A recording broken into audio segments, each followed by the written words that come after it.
But yes, there were those who were very much who misbehaved when I was going to Epethal to address that part of the sub-regions. Like 2-3 sub-regions were meeting Epethal.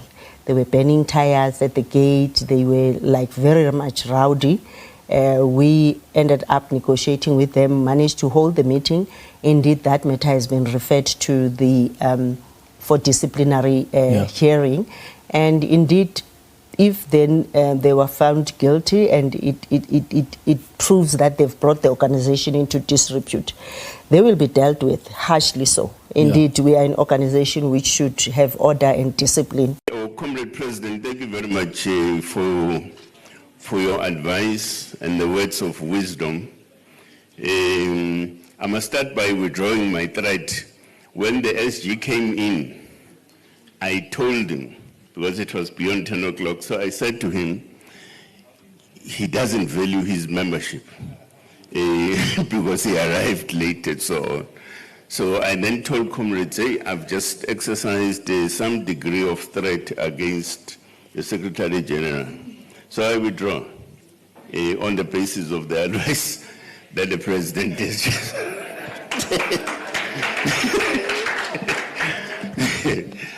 So I do that, comrades.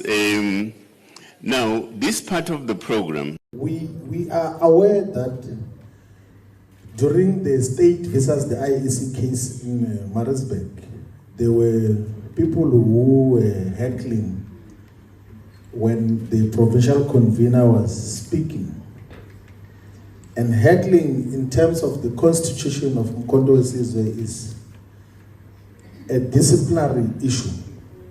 It's an offense. Like if you check the constitution of Mkondo Wesizwe has been distributed here. In the code of conduct, part of the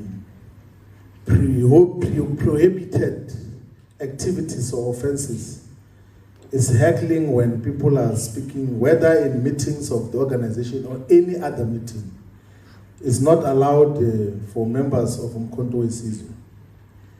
So if you check in page 56 of that constitution on H, it says that heckling and disrupting meetings of the organization or any other organization is an offense that requires the necessary disciplinary action.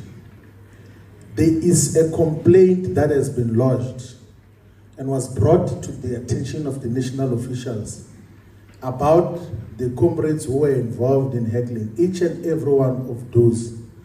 And we're going to activate the code of conduct of Mkondo Wesizwe to hold them accountable. And then there will be a disciplinary process.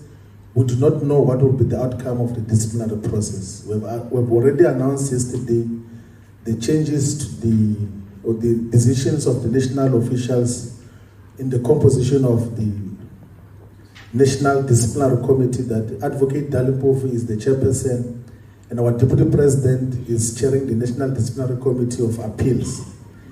So the case of those who heckled in Moses Mabhida, each and every one of them is going to be subjected to a disciplinary process in the organization and be held accountable. And that is what is going to happen. And then there are other cases that relate to Moses Mabhida in relation to Msunduzi, what 2 candidates who went to contest elections without the mandate of the organization.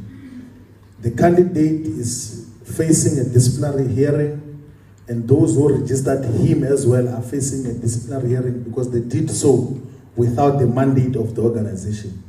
And then the disciplinary committee is going to reach its conclusions and then table a report to national officials and national high command, and will take a decision based on the outcome of that. Because we are not going to have an organization where people do as they wish. There must be discipline in the organization, and we're going to enforce it without fear, without favor, without tiptoeing around any wrongdoing, so that we can hold this organization together. It's the only instrument. President Zuma was saying to all of us earlier that this is the only instrument in the hands of black people. It's the only instrument which is going to totally emancipate our people. So we cannot tolerate instances of misbehavior and ill discipline in the organization. So that is the firm position that we have taken. Even if those people were 100, we're going to charge 100 of them. Whatever number it was is going to be acted upon, so that we nip in the bud all instances of ill discipline